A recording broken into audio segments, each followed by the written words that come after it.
Hello viewers, இன்னைக்கு நம்ம பார்க்க போறது Batman Season 1 Episode 5 Pretty Poison.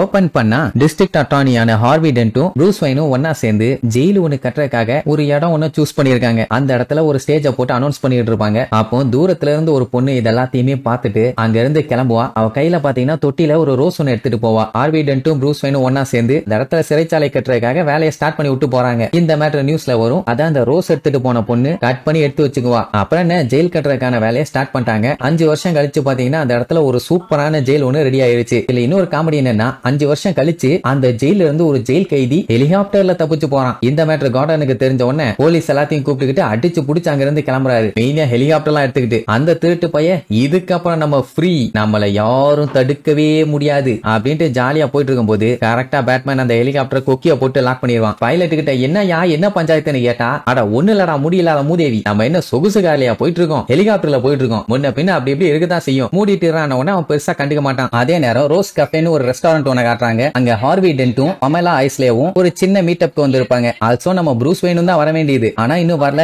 ஏன் லேட் ஆகுதுன்னு சொல்லி கேட்டா ஹார்வி டென்ட் பயங்கரமா பில்டப் பண்ணுவான். அவன் எப்படி நினைக்கிறீங்க, எப்பவுமே பிசினஸ் பிசினஸ் பிசினஸ், அதுக்காக தான் அவன் ஹார்ட் ஒர்க் பண்ணுவான். அப்படிங்கும் போதே இங்க தலைவன் என்ன பண்ணிட்டு இருப்பான்னா இந்த ஹெலிகாப்டர் கொண்டு போய் கம்பத்துல சுத்துற ஹார்ட் ஒர்க்க பண்ணிட்டு இருப்பான். ஐயோ என்னங்கடா நடக்குது, சின்ன மேடு பள்ளம்னு சொல்லிட்டு இப்படி கம்பத்துல விட்டு சுத்திட்டு இருக்கியாடா கபோதி பைய பைலட், ஒழுங்கா ஓட்டுடாங்கும் போதே சிக்கி சின்னாபினமாயிரும். அப்புறம் என்ன அவனுல தொங்க விட்டாச்சு. இங்க ஹார்வி ப்ரூஸ் எப்பவுமே ஹை கிளாஸ் கிரவுடுக்குள்ள மட்டும்தான் இருப்பான். சொல்ல போனா அவரு ஃபாலோ பண்ற பீப்புள்ஸ் அவங்களா மட்டும்தான் இருப்பாங்கன்னு சொல்லிட்டு இருக்கும் போதே இங்க திருட்டு பையில போட்டு விரட்டுன்னு விரட்டிட்டு இருப்பான். அவர் எப்பவுமே கரெக்டான இடத்துல தான் உதவப்பாரு. அப்படிங்கும் போது இங்க அந்த திருட்டு பயலுக்கு வாயிலேயே ஒரு உத எப்படி போட்டு அவனை பொலன்னு பறந்துட்டு இருக்கும் போதே கரெக்டா போலீஸ் வந்துருவாங்க. சரி இனி நீங்களாச்சு அவனாச்சுன்னு திருடனை புடிச்சு கொடுத்துட்டு அங்க இருந்து பேட்மேன் எஸ்கேப். ஏன்னா அங்கே இருந்தா பேட்மேனை புடிச்சு பேத்துருவாங்க. இங்க ஹார்வி பாத்தீங்கன்னா ப்ரூஸ பயங்கரமா இன்னும் பில்டப் பண்ணிட்டே தான் இருப்பான். இங்க தலைவன் கார் எடுத்துட்டு நேரா அடிச்சு புடிச்ச லேபுக்கு போகும்போது என்னாச்சுப்பா மீட்டிங் டைம் ஆரம்பிச்சிருச்சான்னு கேட்டா, ஆல்ஃபிரட் உங்களுக்காக தான் வெயிட் பண்ணிட்டு இருக்காங்க, சீக்கிரமா போங்கன்னு சொல்லி பிளேசர் காருன்னு எல்லாத்தையும் ரெடி பண்ணி கொடுப்பாரு. அடிச்சு புடிச்சு எடுத்துக்கிட்டு அங்க வந்து சேர்ந்தாச்சு. வந்தவன கொஞ்ச நேரத்துக்கு ஜாலியா பேசி சிரிப்பாங்க.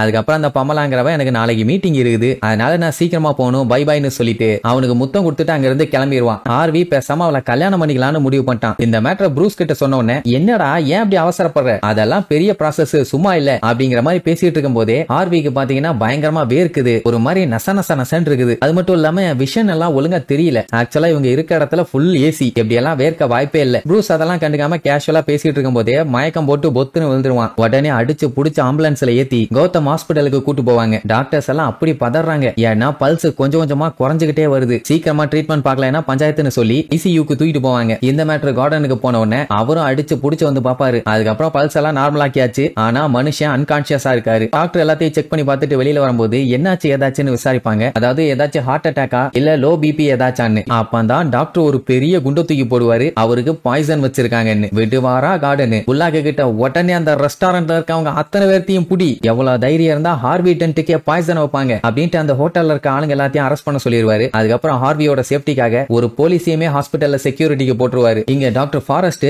அந்த பாய்சன் என்ன ஏதுன்னு சொல்லி அந்த பிளட் சாம்பிள் எடுத்து செக் பண்ணி பார்க்கும்போது நம்ம ப்ரூஸ் வெயின் ஏதாச்சும் ஃபுட்ல கலந்துருந்தாங்களான்னு விசாரிக்கும் போது டாக்டருக்கு அது ஃபுட்ல இருந்து வந்த மாதிரி எல்லாம் தெரியல. அது மட்டும் இல்லாம இப்படி ஒரு பவர்ஃபுல்லான பாய்சனையே இவர் இப்பதான் பாக்குறாரு, எங்களால என்ன முடியுதோ அதை பண்றோங்கிற மாதிரி சொல்லுவாரு. சரி அவனுக்கு எதுவும் ஆகாதா, அவனை காப்பாத்திடலாமான்னு கேட்டா அந்த பாய்சன் வந்து அவன் பாடி ஃபுல்லா பரவிட்டு இருக்குது, அவனை காப்பாத்தணும்னா ஆன்டிடோட் கொடுத்தே ஆகணும், இல்லன்னா ஷங்கு ஊதிட வேண்டியதான்ட்டு போவாரா. உடனே ப்ரூஸ் அந்த செக் பண்ண சாம்பிள அலேக்கா தூக்கி கோட்டுக்குள்ள வச்சுட்டு அங்க இருந்து எஸ்கேப். அதே நேரம் இந்த புல்லாக் இருக்காரு, அவரு ஹோட்டல்ல வேலை பார்த்த செஃப், சர்வ் பண்ண சர்வர், அவரு இவருன்னு ஒருத்தர் விடாம விசாரிப்பாங்க யார் இந்த வேலையை பார்த்தான்னு. அதே நேரம் ப்ரூஸ் வெயின் தேடிட்டு வந்த சாம்பிள கம்ப்யூட்டர்ல போட்டு செக் பண்ணி பார்க்கும்போது அது பாத்தீங்கன்னா ரோசாசியா வலாரிஸ் அப்படிங்கிற பிளான்ட்ல இருந்து உருவாக்குன பாய்சன். அதை வந்து வைல்டு த்ரோனி ரோஸ்னு சொல்லுவாங்க. இந்த பிளான்ட்டை பொட்டானிக்கல் கார்டன்ல இருந்து வாங்கிட்டு வந்தா டெஃபினட்டா அதுக்கு ஆன்டிடோட் கண்டுபிடிச்சிடலாம்னு சொல்லிட்டு பேட்மேன் வேகமா கிளம்புவாரு. ஆனா அங்கதான் பஞ்சாயத்து. என்னன்னா இந்த த்ரோனி ரோஸ் அழிஞ்சு போய் 5 வருஷம் ஆகுது. அப்படின்னா என்ன அர்த்தம், அந்த ரோஸை வச்செல்லாம் இப்ப ஆன்டிடோட் கண்டுபிடிக்க முடியாது. பேட்மேனுக்கும் வேற வழி இல்ல, நேரா ஹார்வியை பார்த்து விடாத ஹார்வி, கண்டிப்பா ஏதாச்சும் பண்ணி நான் உன்னை காப்பாத்துறேன் அப்படின்ட்டு ரொம்ப ஃபீல் பண்ணிட்டு இருக்கும்போது அங்க பமேலா வருவா. வந்தவா அவரை பார்த்து ரொம்ப ஃபீல் பண்ணிட்டு நான் அவரை பார்க்க போகணும்பா, பட் அங்க செக்யூரிட்டிக்கு இருந்த போலீஸ் அதெல்லாம் உள்ள விட முடியாதுன்னு சொல்லிடுவாங்க. ரொம்ப ஃபீல் பண்ணி அழுதுட்டு அங்க இருந்து கிளம்புவாளா. ப்ரூஸ் நானே கொண்டு வந்து விடுறேன்னு சொல்லி கார் வரைக்கும் வருவான். அந்த டைமுங்கும் போது அவனை கட்டி பிடிப்பாளா. அப்பந்தான் அவனுக்கே ஞாபகம் வரும், அவ்வளவு நேரம் நல்லா இருந்தான், இவன் முத்தம் கொடுத்துட்டு போனதுக்கு அப்புறம் தான் அவன் அந்த மாதிரி ஆனா. அப்போ இவளை செக் பண்ணுமேன்னு சொல்லிட்டு அவளை பத்தின டீடைல்ஸ் எல்லாத்தையுமே ஆல்ஃபிரட்ட கலெக்ட் பண்ண சொல்லுவாரு. சொன்ன மாதிரியே மனுஷன் பக்கவா கலெக்ட் பண்ணி வச்சிருவாருன்னு வைங்க. அவ பேரு டாக்டர் பமிலா ஐஸ்லே. ஒரு பயங்கரமான ரிசர்ச் கெமிஸ்ட், காஸ்மெட்டிக்ஸ் ரெடி பண்றதுல பெரிய ஆளு. அது மட்டும் இல்லாம புதுசா அந்த ஃபிராக்ரன்ஸ் எல்லாம் கிரியேட் பண்ணுவாங்கல்ல, அதெல்லாம் பண்ணுவா. அது மட்டும் இல்லாம கௌதம் யூனிவர்சிட்டியில பாட்னில PhD முடிச்சிருக்கான். அதுக்கப்புறம் மந்த்லி பாத்தீங்கன்னா அழிஞ்சு போன தாவரங்களை பத்தி கிளாஸ் எடுப்பாலாமா. உடனே நம்மளுக்கு கன்ஃபார்ம் ஆயிருச்சு இவ தான் கல்பிரிட்டுன்னு. போடுறா மேக்கப்ப எடுறா வண்டியன்னு மனுஷன் நேரா அவளோட பொட்டானிக்கல் கார்டனுக்கு போவாரு. அங்க பாத்தீங்கன்னா ஃபர்ஸ்ட் சீன்ல ஒருத்தைய காமிச்சாங்களே, அவ அந்த ரோசஸ் எல்லாத்தையுமே இன்னுமே பத்திரமா தண்ணி ஊத்தி வளர்த்திட்டு இருக்கான். அது யாரு என்னன்னு அப்படியே நம்மளால ஃபாலோ பண்ணிக்கிட்டே பின்னாடி போனா அது வேற யாரும் இல்ல, அந்த பமலா தான். அந்த ரோஸ் கிட்ட பேசிட்டு இருப்பா. இன்னைக்கு நீங்க சூப்பரா வேலையை பார்த்தீங்க, இனி நீங்க கம்ப்ளீட்டா ரெஸ்ட் எடுக்கலாம். இதுக்கப்புறம் உங்க தேவை இருந்தா மட்டும்தான் உங்களை பிச்சுக்கிட்டு போவனே தவிர மத்தபடி எல்லாம் உங்களை எதுவும் பண்ண மாட்டேன், ஓகேவான்னு சொல்லிட்டு நேரா பாட்டை போட்டு விட்டுட்டு மேடம் புதுசா ட்ரெஸ் மாத்திக்கிட்டு இருப்பாங்க. இதுதான் நமக்கு கிடைச்ச கேப். இந்த கேப்ல போய் அந்த செடி எடுத்துட்டு வந்துருவோம். அதை வச்சுதான் ஹார்விய கோமாக்கு கொண்டு போயிட்டா. அதை காமா போய் எடுத்துட்டு வந்து அவனை சரி பண்ணிட்டு அதுக்கப்புறம் ஏமா அந்த மாதிரி பண்ணன்னு கேட்டுக்கலான்னு உரிமையா மனுஷன் விழுந்தடிச்சு அந்த ரோஸ் எடுக்க போகும்போது பட்டார்னு டோர் ஓபன் ஆகி பொத்துக்கிட்டு கீழே விழுவாரு. நல்ல வேலை மேல ஒரு செடி இருந்ததுனால புடிச்சு எஸ்கேப். எப்படி செடியை புடிச்சு கீழே பாத்தீங்கன்னா ஒரே முள்ளு செடி. அந்த செடி மட்டும் இல்ல, அத்து விழுந்து ஜட்டியெல்லாம் ஓட்டையா இருக்கும். ஏன்னா மனுஷன் அதை வெளியே போட்டு சுத்திட்டு இருக்காப்ல. அப்புறம் கஷ்டப்பட்டு ஜம்ப் எல்லாம் போட்டு வெளியில வந்து சரி தப்பிச்சாச்சுன்னு பார்த்தா காப்பாத்தின செடியை தரன்னு புடிச்சு இழுக்க ஆரம்பிச்சிருச்சு. என்னடானா அது ஒரு மேன் ஈட்டிங் பிளான்ட். ஆத்தாடி இதுகிட்டயா மாட்டோம், என்னைய காப்பாத்துங்கிற மாதிரி நம்மளுக்கு கதறிட்டு இருப்பாரு.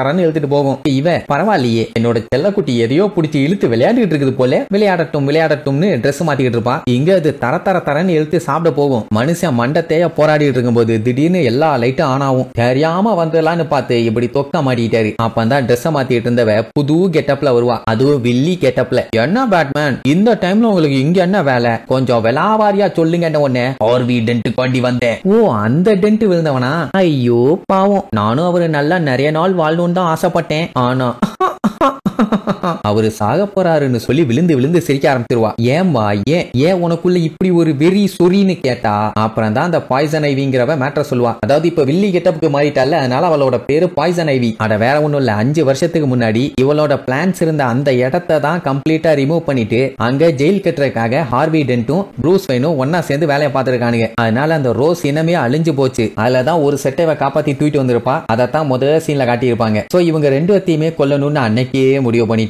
போய் செவிட்ல 4 அப்பப்பனா திருப்பி அப்பி போடுவானுங்க. அதனாலதான் லிப்ஸ்டிக்ல நைஸா பாய்சனை கலந்துட்டு போய் ஒரு முத்தம் கொடுத்தா, அதோட அவன் செத்தான். உடனே நான் ஈஸியா கொண்டுறேன்னு அவனுக்கும் முத்தம் கொடுப்பாளா. அவ்வளவுதான் பேட்மேனுக்கும் அவன் ஆறா தெரிய ஆரம்பிச்சிருவான். அதாவது பாய்சன் பாடி ஃபுல்லா ஏற ஆரம்பிச்சிருச்சு. பட் இதுல நல்ல விஷயம் என்னன்னா அவகிட்ட ஆல்ரெடி ஆன்டிடோட் இருக்குது. அதை மோந்து பார்த்தாலே போதும் சரியாயிரும்னு சொல்லிட்டு எங்க மோந்து பாருன்னு சொன்னவன மோந்து பார்ப்பான். கொஞ்சம் சரியாகுமா, அப்ப அவளை ஒரே மிதிய போட்டு போராடி எஸ்கேப் ஆயிலான்னு பார்த்தா அந்த பிளான்ட் வேற புடிச்சு வாயில போட்டுரும் போல. உடனே கத்தி எடுத்து கண்ணா பின்னான்னு வெட்டுன்னு வெட்டி அந்த மேன் ஈட்டிங் பிளான்ட்டையே போட்டு தெளிவாப்ல. அதுக்காக கம்ப்ளீட்டா இல்ல, ஒரு அளவுக்கு நோண்டாத அளவுக்கு விட்டாச்சு. இங்க பேட்மேன் அடுத்து வந்து லேண்ட் ஆகி செத்தடி மாவுல அட்டாக் பண்ண போகும்போது அந்த பாய்சனோட எஃபெக்ட் வந்து கம்ப்ளீட்டா இன்னும் குறையல. அப்படியே முக்கிட்டு இருக்கும்போது கையில இருந்து அம்ப வச்சு அட்டாக் பண்ணுவா. அது பின்னாடி இருந்த அவளோட பிளான்ட் மேலேயே பட்டு அது கண்ணா பின்னான்னு கத்திட்டு கிடக்கும். உடனே கடுப்பானவ பேட்மேன் நீ என் பிளான்ட்டை என் கையாலேயே கொல்ல வச்சுட்ட, ஒன்னு சும்மா விட மாட்டேன்னு மறுபடியும் மாங்குன்னு அட்டாக் பண்ணுவா. கஷ்டப்பட்டு எல்லா அம்புல இருந்து எஸ்கேப் ஆகி அங்க எங்கன்னு குதிச்சிட்டு கிடந்த உடனே மேல பயங்கரமா சீரியல் செட் மாதிரி லைட் எல்லாம் அடுக்கி வச்சிருந்தாங்கல்ல, அந்த லைட் நம்ம பேட்மேன் தொங்குனதுல அத்து தண்ணியில விழுந்து அண்ணா பின்னான்னு எலக்ட்ரிக்கல் ஷாக்கு தீ மாதிரி தெரிச்சு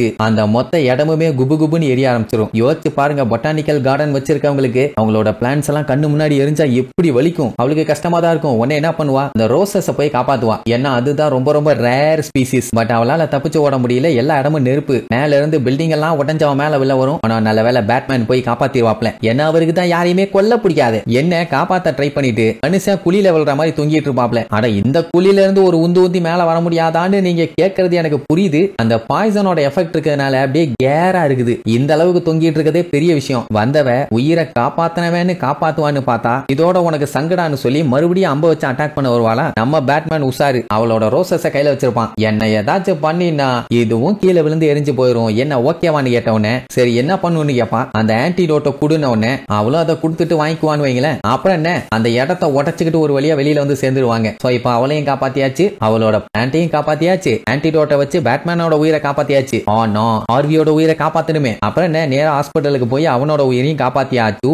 அப்புறம் என்ன, இந்த மாதிரி பமிலாவை கல்யாணம் பண்ணிக்கிறேன்னு சொல்லிட்டு இருந்தான்ல, அவ தான் இந்த வேலையை பண்ணிருப்பான்னு அவனுக்கு தெரியல. இந்த விஷயம் தெரிஞ்சா கவலைப்படுவான்னு ப்ரூஸ் இருந்துட்டு, உனக்கு வந்து பமிலா வந்து ஒரு ஏத்த ஜோடி இல்ல, அதனால விட்டுருன உடனே ஏன்டா என்னன்னு கேட்பான். விட்டுருனா விட்டுருமா, சரி ஓகே நீருவான். சரி இப்ப அவ என்ன பண்ணிட்டு இருக்கா அப்படின்னு பார்த்தா, எந்த இடத்துல அவளோட செடியெல்லாம் எடுத்துட்டு ஜெயில் கட்டினாங்களோ அதே இடத்துல இருக்க ஜெயில தான் இப்ப கம்பி எண்ணிட்டு இருக்கான். எங்க இருந்து ஆரம்பிச்சாலும் அங்கேயே வந்து சேர்ந்துட்டா. அவங்க என்னைய புதைச்சாலும் பரவாயில்ல, நான் எல்லாத்துக்கும் தயாரா இருக்கேன்னு தான் சொல்லிட்டு இருப்பா. சரி இனி இதுக்கப்புறம் பேட்மேனுக்கு ஆப்படிக்க யார் யாரெல்லாம் வர போறாங்கன்னு அடுத்தடுத்த எபிசோட்ல பார்க்கலாம். டாடா.